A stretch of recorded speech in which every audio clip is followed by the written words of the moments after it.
Hello friends, मैं Aamir sir classes के साथ। जैसा कि आप जानते हैं, हम लोग इससे पहले अंटार्कटिका की बात कर रहे थे और अंटार्कटिका का पहला पार्ट हम देख चुके हैं और उसी पार्ट को लेकर के चले। आज अंटार्कटिका में कोशिश करूंगा, कंप्लीट कर दूंगा। आपके सिर्फ 2 पार्ट में अंटार्कटिका कंप्लीट हो जाएगा। तो डिस्कस करते हैं। यहाँ पे देखिए अंटार्कटिका, तो अंटार्कटिका की स्पेशली मैं बात कर रहा था। तो यहाँ पे आपने ये घाटियाँ देख ली थी। ट्रांस अंटार्कटिका पर्वत श्रेणी है जो टेलर, राइन और विक्टोरिया घाटी, बोस्टक झील देखा, क्वीन मोट पर्वत देखा और विंसन मैसिव वो देखा। अब मैं बात करूं थोड़ी सी यहाँ पे जो रॉस आइस शेल्फ दिखाई दे रहा है आपको, ये वाला रॉस वाला, देखो इंपॉर्टेंट यहाँ पे क्या है कि जो जितने भी आपके जो कॉन्सेप्ट है, जैसे ये वाला ड्रैग पासेस है और आपके क्वेश्चन जो बनते हैं, पॉलीमर है, रॉन आइस शेल्फ है, रॉस है और आपका यहाँ पे ये अडार कैप वगैरह है।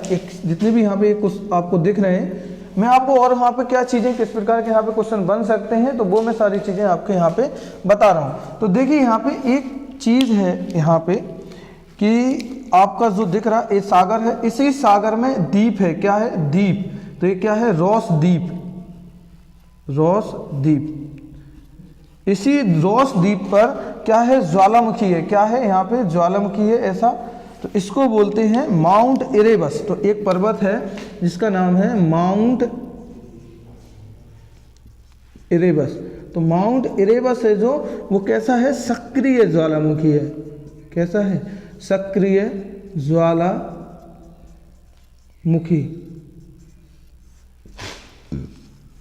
ठीक है। तो ये देखिए आपका क्वेश्चन आता है कि यहाँ पे कि माउंट इरेबस है जो, वो एक सक्रिय वॉल्केनो ऐसा है कि जो कैसा है? एक सक्रिय ज्वालामुखी। और मैं बता दूं कि कुछ ही जगह ऐसी है जहाँ पे इस प्रकार के जो ज्वालामुखी पाए जाते हैं, जहाँ पे इतना ज़्यादा बर्फीला, मतलब कि एकदम ठंड है, नीचे एकदम कहो आप बर्फ़ है और ऊपर से ज्वालामुखी जब निकलता है तो हल्का, जब वो सीज़न आता है पानी, मतलब जब बर्फ़ पिघलती है तो वो पानी तो ठंडा रहेगा और जैसे ही ये बर्फ़ उस पानी के साथ पहुँचती है तो एक पत्थर का निर्माण होता है, मतलब एक पत्थर का रूप ले लेती है, एक चट्टान जो बनती है। और वही चट्टान है, ये इस प्रकार का पत्थर है कि जिसे हम पानी पे छोड़ दें तो वो तैरता रहता है। क्या रहता है? मोस्ट इंपोर्टेंट पॉइंट यहाँ सुनना आप ध्यान से। मैं क्या कहा कि जब ये वॉल्केनो, मतलब जब इसका लावा पानी के अंदर जाता है, यहाँ पे जो इसका लावा है माउंट इरेबस का, और जब इस रॉस सागर के आसपास वाले हिस्से में, जैसे रॉस आइस शेल्फ के पास में जब ये गिरता है तो इसमें क्या होता है कि जो पत्थर, जो टुकड़े यहाँ पे बनते हैं, वो किसके बनते हैं? वो ऐसे बनते हैं कि आप उनको पानी में छोड़ दो तो वो तैरते रहेंगे लकड़ी की तरह। जैसे आपने सुना होगा कि इंडिया का राम सेतु है जो तमिलनाडु से और जो मतलब श्रीलंका के बीच में बनाया गया था, तो जिसे हम मतलब धनुषकोडी के नाम से भी जानते हैं या एडम ब्रिज के नाम से भी जानते हैं, कहा जाता है ऐसा। अब कितना प्रूफ है नहीं है उस चीज़ पे हम बहस करने यहाँ नहीं बैठे हैं, हम अपने एग्जाम पॉइंट ऑफ व्यू के हिसाब से यहाँ पे चीज़ों को देख रहे हैं। तो यहाँ पे कहा जाता है कि जब आपकी मतलब भगवान श्री राम है, जो मतलब श्री राम थी, आपकी जो पत्नी थी मतलब श्रीमती सीता जी, तो सीता जी को जब रावण ले गए थे मतलब हरण कर करके, तो राम उनको जब वापसी लेने के लिए गए तो अपनी जो सेना थी, जो बानर सेना के द्वारा वो पुल बनाया गया था, तो उन पत्थरों का जो उपयोग किया गया था वो पत्थर यही थे। तो आप कह सकते हो कि यहाँ देखिए, तो इसमें भी एक कॉन्सेप्ट है कि ये पत्थर बनते कैसे हैं। अगर आपको और ज़्यादा डिटेल से देखना है तो आप ये सर्च मार के इंटरनेट वगैरह गूगल सर्च करेंगे, यूट्यूब, हर जगह ये चीज़ें आपको मिल जाएंगे। तो ये है चीज़। तो रॉस यहाँ पे जो माउंट इरेबस है कैसा है? एक सक्रिय एक्टिव वॉल्केनो है। अब मैं बात करता हूँ कि इसकी हमने बात की थी कि ये क्षेत्रफल में मैं बात करूँ तो क्षेत्रफल में कौन से नंबर पे है? तो 5वां इसका स्थान आता है। क्या आता है? 5th नंबर पे। कितने नंबर पे? तो ये 5th नंबर पे है। मैं और इसके कॉन्सेप्ट कुछ बात करूँ कि ये विश्व का क्या है? सबसे ठंडा महाद्वीप है। कैसा है? अगला पॉइंट लिखना, विश्व का सबसे ठंडा महाद्वीप, ठंडा महाद्वीप, तो ये आएगा। और इसमें क्या है? इसे श्वेत महाद्वीप के नाम से भी जानते हैं। किसके नाम से? श्वेत महाद्वीप। तो ये क्वेश्चन तो इतना ज्यादा पूछा गया है। श्वेत महाद्वीप भी कहते हैं और इसे क्या कहते हैं? भविष्य का महाद्वीप। भविष्य का महाद्वीप, तो ये भी इसको टाइटल दिया जाता है क्योंकि किस लिए? रिसर्च के लिए। इसी को वैज्ञानिकों को समर्पित महाद्वीप। तो ये भी इसको कहा गया, ये CDS में पूछा गया है क्वेश्चन, ये कौन से एग्जाम में आया? CDS। तो इसके इतने सारे नाम हैं, इसको अलग अलग नाम से जाना जाता है और ये चीज़ें यहाँ पे स्पेशली बात यहाँ पे की जाती है कि इतने सारे नाम कौन से कॉन्सेप्ट के हैं। अगर मैं बात करूं कि यहाँ पे अंधकार मतलब अंधेरा, अंधकार,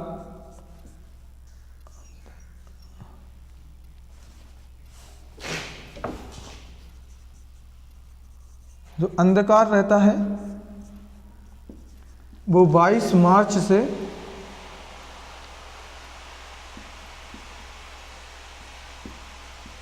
23 सितंबर,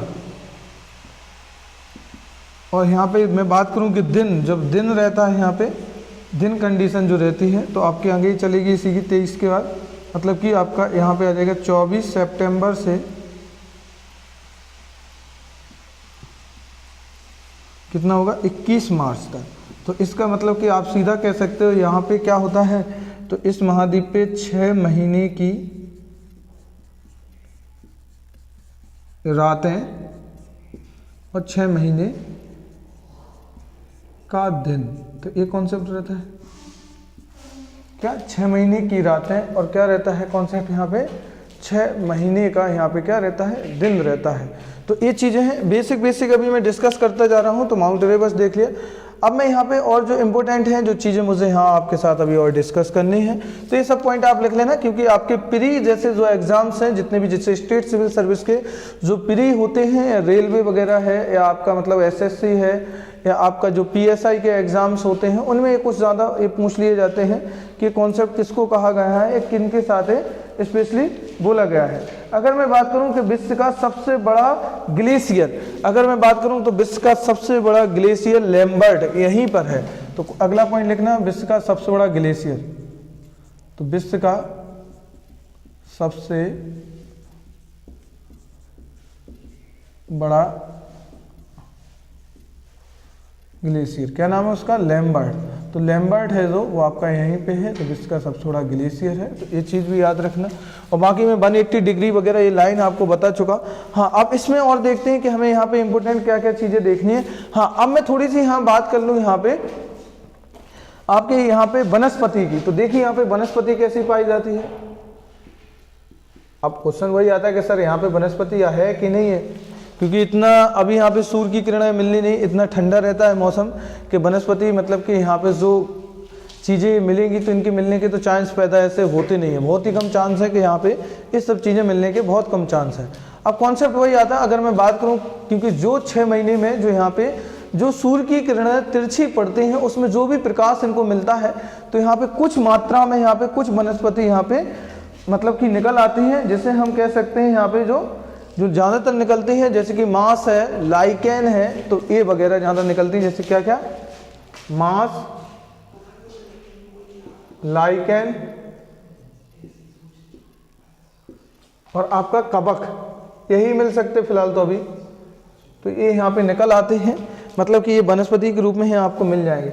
अगर मैं बात करूँ यहाँ पे जीव जंतु की, तो यहाँ पे जीव किस प्रकार के मिलेंगे, तो देखो यहाँ पे व्हेल मिल जाएगा आपका।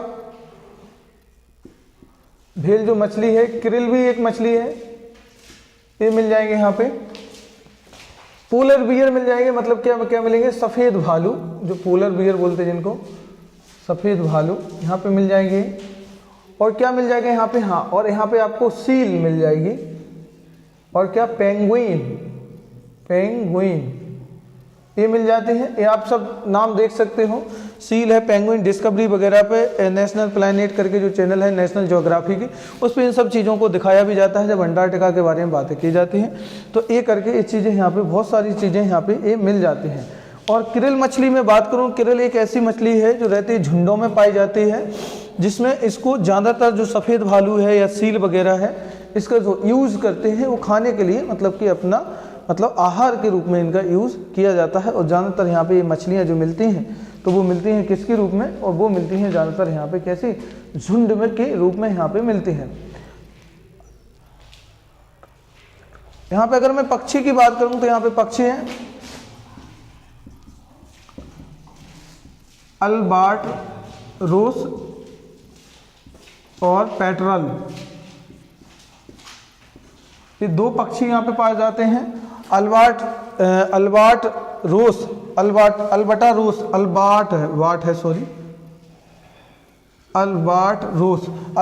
और पेट्रल यहाँ पे दो ये पक्षी पाए जाते हैं, मतलब बर्ड है जो ज़्यादातर जो रहती है, ये ज़्यादातर उड़ती रहती है। चिड़िया जो रहती है, ये पक्षी जो रहता है ज़्यादातर आसमान में ही रहता है। मैं इसकी बात करूँ, ज़्यादातर जो रहेगा वो यहीं पे रहेगा। अब मैं थोड़ी सी इसमें और इम्पोर्टेंट जो चीज़ें हैं बात करता हूँ। मैं यहाँ पे देखो ये सब चीज़ें यहाँ पे तो बात कर रहा हूँ कि अंटार्कटिका एक ऐसा रहा है, अगर मैं आपको यहाँ पे पढ़ाऊँगा, जब मैं वायुमंडल का टॉपिक आपके डिस्कस करूँगा या वायुमंडल पढ़ाऊँगा, तो यहाँ पे देखना कि जो मतलब वायुमंडल की और जो मतलब हमारे जो अर्थ है, मतलब कि जो लैंड है, उसके बीच में जो वायुमंडल का जो पूरा कॉन्सेप्ट है वो 16 किलोमीटर बताया जाता है। कितना? 16 किलोमीटर का। अगर वही वो परत आप देखना जो क्षोभ मंडल की, जैसे मैं बात करूं क्षोभ मंडल, जो क्षोभ मंडल की पहली परत है, जैसे ए है तो क्षोभ मंडल की पहली परत है, तो इसका कॉन्सेप्ट आएगा इस प्रकार से। ये देखिए, मान लीजिए यहाँ पे मैं बात कर रहा हूँ, ये हमारा सेंट्रल पॉइंट है अर्थ का, और ये आपका उत्तरी ध्रुव, मतलब कि ये आपका, ये हम लोग खड़े हुए हैं जहाँ पे हैं, और ये हिस्सा आपका दक्षिणी, मतलब कि ये आपका है अंटार्कटिका पे। तो यहाँ और ये वाली ऊपर की जो चादर है ये आपकी कहलाती है क्षोभ मंडल। क्या है? क्षोभ मंडल। तो इसके और इसके बीच में जो दूरी है वो आपकी 16 किलोमीटर से 18 किलोमीटर के बीच में होती है। अगर मैं वही बात करूं कि इसके और इसके बीच की जो दूरी है वो आपकी 8 किलोमीटर की, तो आप ये भी क्वेश्चन आपसे बनते हैं कि सबसे कम दूरी कहाँ पर है, तो सबसे कम दूरी है बीच की, तो वो आपकी है अंटार्कटिका पर। और यही रीज़न है कि अंटार्कटिका में क्या हो गया है? छिद्र हो गया है। मतलब कि क्या हो गया है यहाँ पे? इसका एक ओजोन का रिक्तीकरण, मतलब जो, अब देखो यहाँ पे एक, यहाँ पे अब मोस्ट इम्पोर्टेंट होता है एक ओजोन परत भी आप सुने होंगे कि ओजोन क्या रहती है। ओजोन लेयर है, जो ओजोन जो लेयर है वो हमारे वायुमंडल में पाई जाती है। अब यहीं पे इसकी वजह से क्या हो गया, यहाँ पे ओजोन जो परत है अंटार्कटिका वाले भाग पे, इसका क्या हो रहा है? क्षरण हो रहा है। तो अंटार्कटिका पर इसमें क्या हो गया? छिद्र हो गया है, छिद्र हो गया है, और इसको बोल सकते क्या हो रहा है? इसका क्षरण हो रहा है, क्षरण हो रहा है। अब यही सबसे पहली बात यहीं पे देखी गई थी, जब साइंटिस्ट जो वैज्ञानिक थे और वो यहाँ पे क्या कर रहे थे? रिसर्च कर रहे थे। और रिसर्च करने के दौरान जब उनने यहाँ पे देखा कि यहाँ पे जो अभी कंडीशन बनी हुई है वो कंडीशन ये बनी हुई है कि यहाँ पे जो पूरा का पूरा ये क्या हो गया है, तो यहाँ पे सबसे पहले मैं बात करूँ कि ओजोन की क्षरण की कहाँ पे देखा गया था, तो ये देखा गया था अंटार्कटिका पे, और ये बात है 1985 की। कब की बात है? अब ओजोन का क्षरण होता किसके द्वारा? CFC के द्वारा। CFC मतलब क्लोरोफ्लोरोकार्बन। CFC का मतलब क्या है कि वही है जिसको हम अपने AC रेफ्रिजरेटर है, जो ठंडी चीज़ें हैं जैसे फ्रिज है, AC है, हाँ रेफ्रिजरेटर बोल सकते हैं, जैसे कार की एसियाँ वगैरह हैं, इनमें यूज करते हैं। और इसलिए मना किया जाता है कि इन सब चीज़ों के लिए, और इसके यूज करने के वजह से तो कंडीशन क्या हो गई यहाँ पे,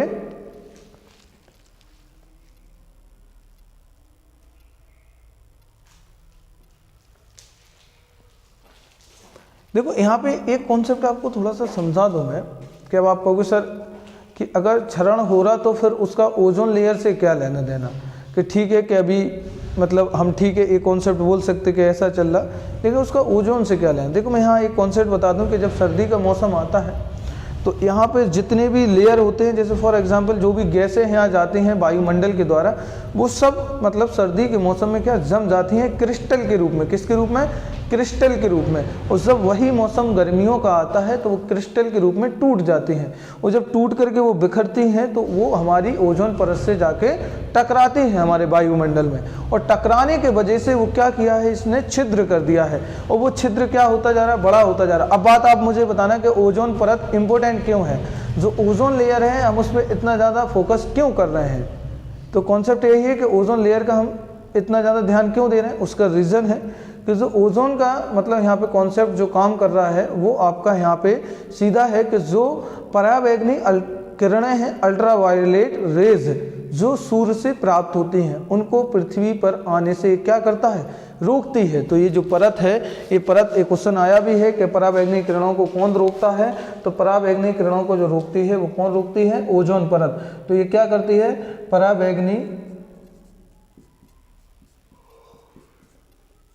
किरणों को रोकने का काम करती है। किसका, रोकने का काम। अब बात ये आती है, आपके साइंस के क्वेश्चन आ जाएंगे यहाँ कि पराबैंगनी किरणें जो रहेगी, फिजिक्स में पढ़ाऊंगा लेकिन यहाँ भी बताऊं कि जो पराबैंगनी किरणें अल्ट्रावायलेट रेज होती हैं, ये क्या नुकसान पहुंचाएंगी, ये क्या करती है, ये हमारी स्किन को जला देती है, मतलब त्वचा को जलाती है, त्वचा जला देती है। और इसके क्या होता है, और इसका अगला मोस्ट इंपोर्टेंट है, इससे क्या कैंसर होती है, क्या होती है, कैंसर, कैंसर। तो ये कैंसर जो बीमारी जो आजकल देख रहे हो आप, ये सब चीज़ों में बहुत ज़्यादा चल रहा है कि कैंसर बहुत ज़्यादा अभी पूरी, इस ना केवल इंडिया, पूरा विश्व भी इसका शिकार है। और मतलब अगर जिसको हो जाए तो बहुत ही कम चांस है फिर उसको बचने के लिए।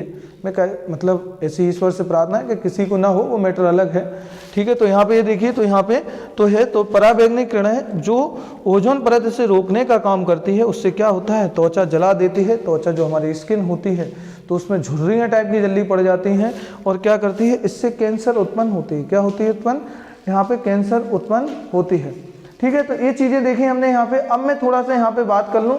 यहाँ पे मैंने एक यहाँ पे कॉन्सेप्ट लिखाया है, वैज्ञानिकों को समर्पित महाद्वीप। अब आप ये देखिए कि जब यहाँ ये बात बोल दी कि वैज्ञानिकों को समर्पित महाद्वीप है, तो आप ये बताइए कि अभी तो इस पे कोई मतलब ऐसा संभव है नहीं है। हमने यहाँ पे वनस्पति, जीव, पक्षी भी देखे। यहाँ पे मतलब जो मानव है, होमोसेपियंस है, उनका जाना तो पॉसिबिलिटी नहीं है हम लोगों का। अब साइंटिस्ट भी, अब आप कहोगे सर साइंटिस्ट तो रिसर्च करते हैं, तो साइंटिस्ट जो रिसर्च कर रहे हैं वो एक पूरा उनका पूरा स्टेशन बना हुआ है, रिसर्च स्टेशन, और फुल सिक्योरिटी के साथ रहते हैं। वैसा नहीं कि वो घूम रहे हों अंटार्कटिका पे, मन बोला नहीं यार आज बोस्टक झील घूमने चले, नहीं यार आज ये घूम लिया बिन्सन मैसिव घूमने चले, अरे नहीं ये घूम लिया, चलो यार विक्टोरिया घाटी घूम कर आते। तो ऐसा नहीं होने वाला ना यहाँ पे कि आज यहाँ घूमा कल वहाँ, जैसे अभी हम घूमने चले जाते। तो ऐसा यहाँ पे पॉसिबिलिटी नहीं है। यहाँ पे ये लोग अपने अपने रिसर्च स्टेशन, जो इनके पूरा एक ऐसे ज़मीन के अंदर ये गड्ढा करके वहाँ पे पूरा चारों तरफ से उसको ढक करके, और एक पूरा इनका कैंप टाइप का रहता है, और उस स्टेशन से बाहर नहीं आते।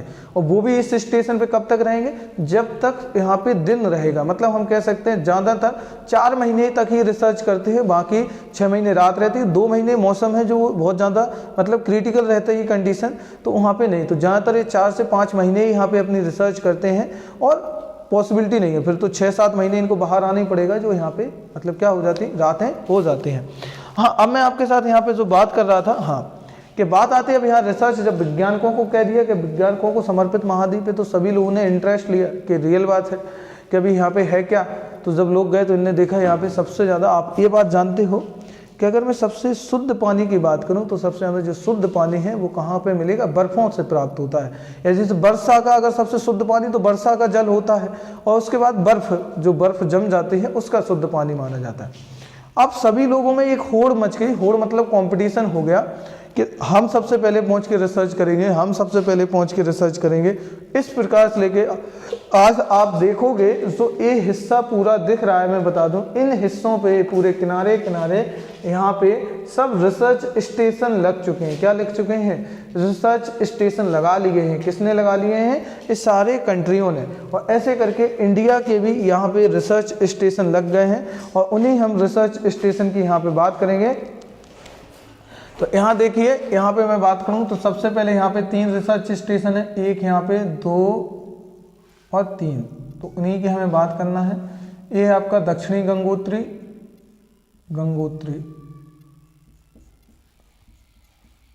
ये आपका मैत्री, और ये आपका है भारती। तो ये रिसर्च स्टेशन किनके हैं, ये इंडिया के रिसर्च स्टेशन हैं। तो इन लोगों ने एक क्या है, यहाँ पे क्या, ये सब रिसर्च करने के लिए जाते हैं। अगर मैं बात करूँ यहाँ पे जो है ये सब की चीज़ें, सबसे पहले यहाँ पे सॉरी मैत्री ऊपर रहेगा, ये मैत्री है, ये ऊपर है, यहाँ पे दक्षिणी गंगोत्री, और ये आपका है यहाँ पे मैत्री। देखो तो सबसे पहले यहाँ पे जो सबसे यहाँ पे कॉन्सेप्ट माना जाता है एक क्या है कि यहाँ पे क्या कर रहे हैं, यहाँ पे रिसर्च सेंटर है। क्या है? Research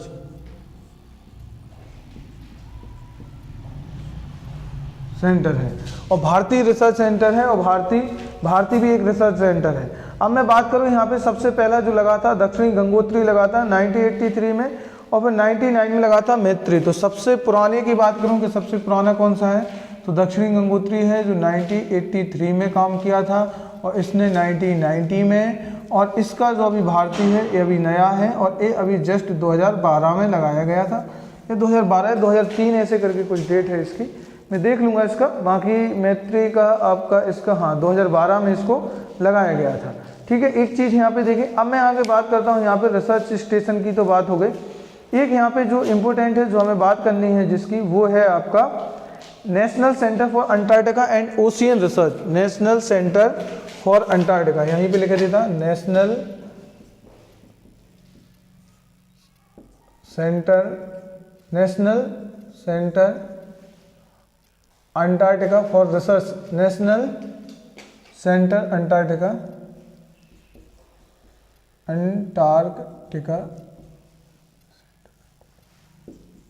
research centre. थोड़ा इसका नाम देखना, मैं बता दूं अभी थोड़ा एक बार कंफर्म है। इसका है national centre for Antarctica and ocean research. National centre for Antarctica and ocean research. Ocean है ओशन रिसर्च सेंटर, यहाँ पे फॉर है फॉर। अब ये है क्या तो देखो इसका अगर मैं शॉर्ट नेम बताऊं तो इसका पूरा नाम आता है, इसका शॉर्ट नेम इसको बोलते हैं NCAOR। तो NCOAR, ठीक है, national centre ocean of ocean research centre, मतलब फिर एस आ जाएगा आगे अलग है। तो ये देखिए यहाँ पे जो कॉन्सेप्ट इसका आया, यहाँ पे देखो क्या है। तो ए है जो ए इम्पोर्टेंट क्या है इसका कि national centre for Antarctica ocean research centre है, आपका गोवा में है इंडिया का। अब इसमें होता क्या है, इसमें ये है कॉन्सेप्ट कि जब भी कोई अंटार्कटिका पे रिसर्च करने के लिए जाते हैं तो वैज्ञानिक जितने भी रहते हैं, साइंटिस्ट हैं, वो सारे यहीं से इनकी टीम गोवा से जाती है और सीधा अंटार्कटिका जाती है। तो जो डिपार्टमेंट है, अगर बात करें कि अंटार्कटिका से रिलेटेड जो डिपार्टमेंट है कहाँ पे, तो गोवा में है। और एक का नाम क्या है NCOAR। तो NCOAR है और इसका नाम बोलते हैं हम national centre for Antarctica and research centre, जो एक पूरा का पूरा यहाँ क्या करता है, रिसर्च का काम करता है और अंटार्कटिका को स्पेशल यहाँ पे रिसर्च करता है। अब मैं थोड़ी बात कर लूँ कि सबसे पहले यहाँ पे कौन गया था, तो 6 दिसंबर 1981 में डॉक्टर SZ कासिम। तो 6 दिसंबर 1981, कब की बात कर रहा हूँ तो मैं यहाँ पे लेकर दे रहा हूँ 6 दिसंबर 1981 को डॉक्टर साहब थे डॉक्टर ZR कासिम। तो डॉक्टर ZR कासिम के नेतृत्व में, ये बात कब की है 1981 की, यहाँ पे इनका पहला ऑर्गेनाइजेशन गया था, मतलब पहला ग्रुप गया था। कहाँ पे पहुंचा तो ये देखो दक्षिणी गंगोत्री, हमारा पहला रिसर्च सेंटर कौन सा, ये वाला। तो यहाँ पे गए, फिर जाके इसे सेंटर बनाया। तो सबसे पहले डॉक्टर JR कासिम के नेतृत्व में या उनकी पूरी टीम के साथ ये गए। तो इनका पहला गया था और जो दक्षिणी गंगोत्री पे, कहाँ पहुँचे थे ये, दक्षिणी गंगोत्री। तो पहला डॉक्टर ZR कासिम है। तो मोस्ट इम्पोर्टेंट रहेगा, अरे यार उल्टा नाम हो गया, एक minute, SZ Qasim, sorry, doctor SZ Qasim, क्या है SZ कासिम है। तो पहला ये गया था। दूसरा उसके 1988 में गया था जो मैत्री, जो अभी अमिताभ सेन गुप्त थे। तो कौन थे, सेकंड गया था 1988 में और ये गया था मैत्री पर। कहाँ पे, मैत्री। तो गंगोत्री हो गया, मैत्री पे गया था और इसके थे अमिताभ सेन।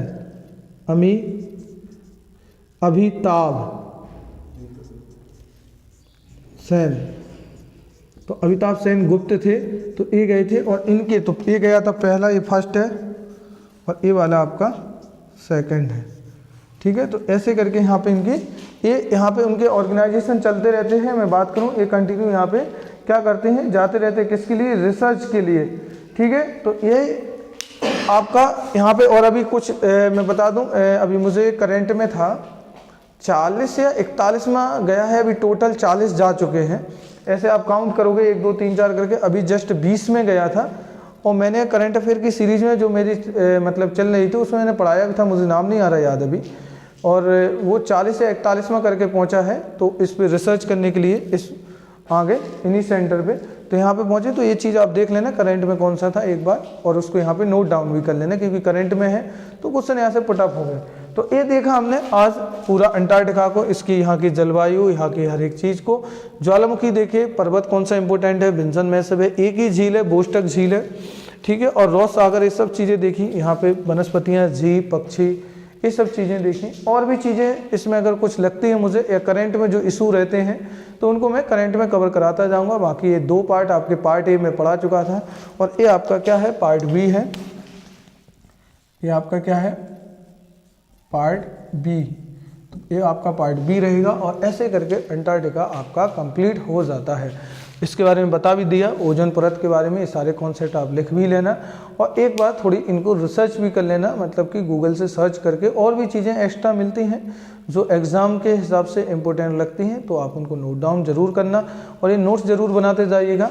हाँ, मेरी आप सबसे एक रिक्वेस्ट है कि आप ज़्यादा से ज़्यादा अपने फ्रेंडों के साथ, अपने मित्रों के साथ वीडियो को शेयर कीजिए, और जो भी और आप चाहते हैं कि मैं इसमें और क्या इम्प्रूव करूँ और क्या मतलब आपको और बेटर दे सकता, आप मुझे कमेंट करके ज़रूर बताएं, मैं कोशिश करूँगा बेटर देने की। ओके, मिलते हैं हम लोग इसके नेक्स्ट पार्ट में। Okay, thank you.